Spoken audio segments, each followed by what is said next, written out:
September 12, 1958, 11:47 p.m.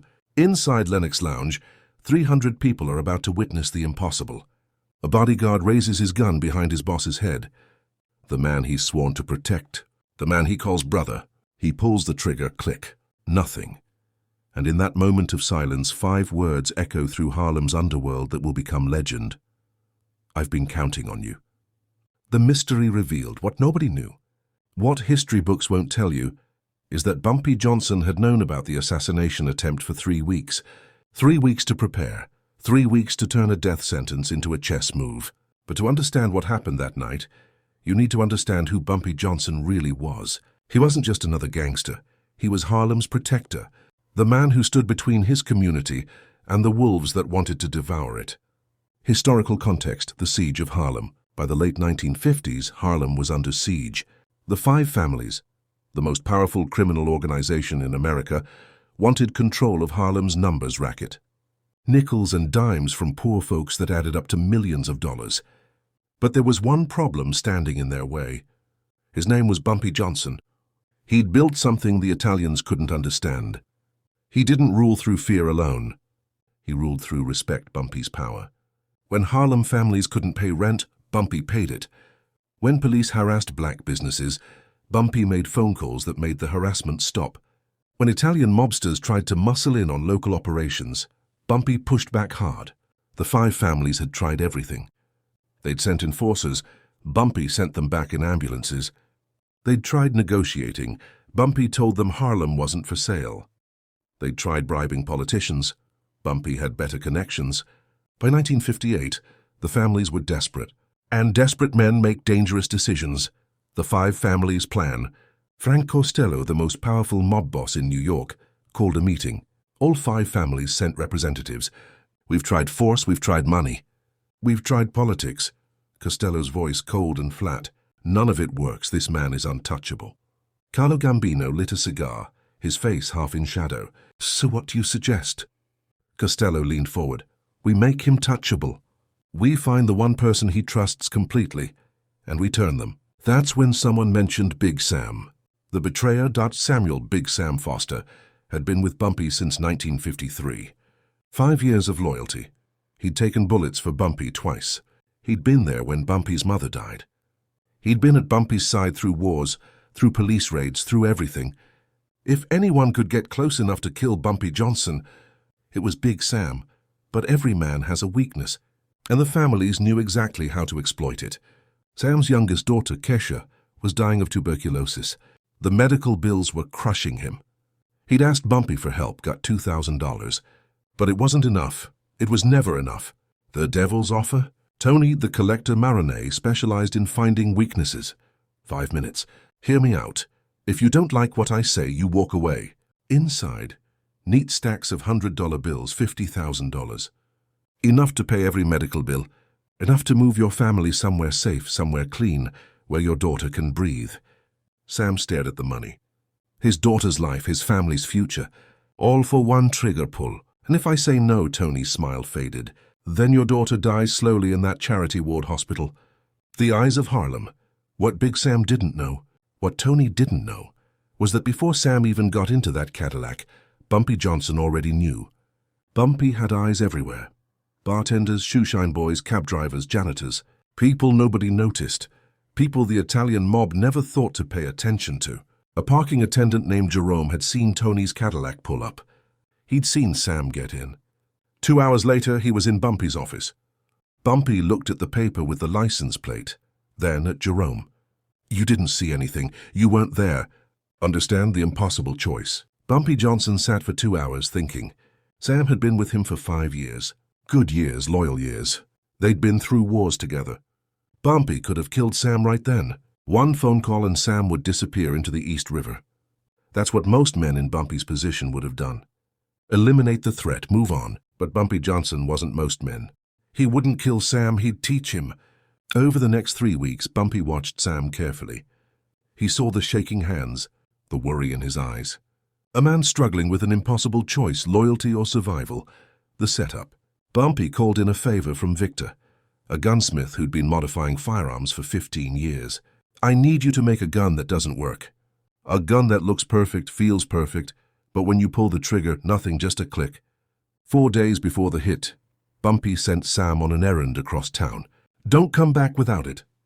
While Sam was gone, Bumpy and Illinois Gordon entered Sam's apartment. They found Sam's gun exactly where Bumpy knew it would be. Sam would never know the difference. Now Bumpy had to wait. He had to let Sam make his move, because if he confronted Sam before the assassination attempt, the cycle would continue. No, Bumpy needed Sam to pull that trigger.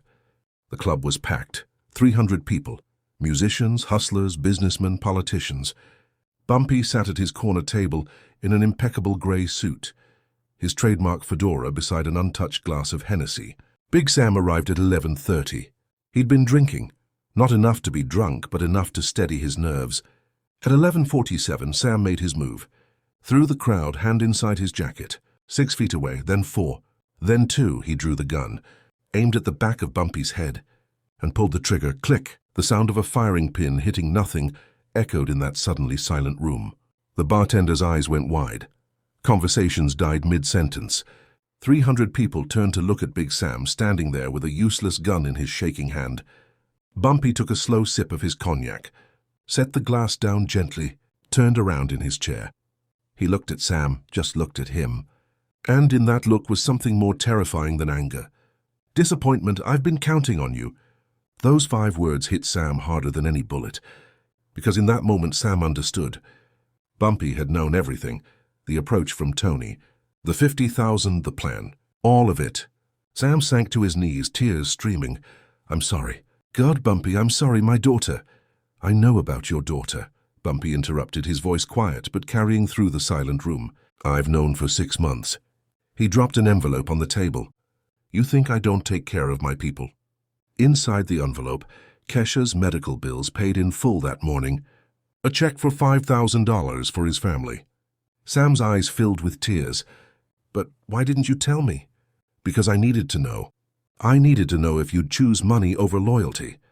If you'd choose their $50,000 over our brotherhood. Bumpy stood, seeming 10 feet tall. Now I know. You're going to leave Harlem tonight. Take your family and disappear. I don't care where. But if I ever see your face again, if I ever hear your name again, there won't be a second chance. Sam nodded, broken. And Sam, Bumpy's voice dropped even lower. When the Italians ask you what happened here tonight, you tell them exactly what you saw. You tell them Bumpy Johnson knew. You tell them he's always known. You tell them they can't buy loyalty in Harlem. And you tell them, if they ever try something like this again, I won't be this merciful. Sam left New York that night and never returned. A broken man carrying the weight of his betrayal for the rest of his life. After Sam left, Bumpy addressed the crowd. Let me make something clear, his voice carrying to every corner. The Italians think they can buy us. They think they can take Harlem because we're poor, because we're black, because we don't matter. He picked up his cognac glass. They're wrong. Harlem isn't for sale. It never was. It never will be. And anyone who thinks they can walk into my neighborhood and buy my people, they're going to learn what Big Sam just learned. Bumpy raised his glass to Harlem, and to loyalty that can't be bought. 300 people raised their glasses. To Harlem. Within minutes it was as if nothing had happened, except everything had happened. Word spread through New York's underworld like wildfire. By morning, every mobster on the East Coast had heard the story. Bumpy Johnson had known about the hit for 3 weeks. He'd let it play out. He'd made a traitor reveal himself in front of 300 witnesses, and he'd done it all without spilling a drop of blood. The next day, Carlo Gambino said something nobody expected. We can't beat this man. We've tried everything. Every time we move against him, he's already seen it coming. Frank Costello demanded.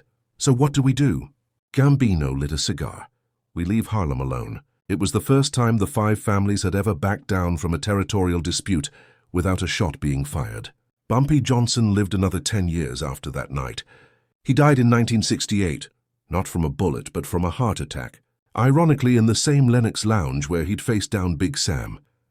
But here's what most people miss about that night in September 1958. Bumpy proved that the most dangerous weapon isn't a gun. It's knowing what's coming before your enemy does. It's turning their plan into your victory. It's playing chess while they're still learning checkers. The story of Big Sam's betrayal became legend. People told it for decades, passed it down to their children, their grandchildren. It became more than just a story, it became a lesson. In Harlem, they still tell the story of the night Bumpy Johnson couldn't be killed. The night he turned an assassination into a masterclass in strategy.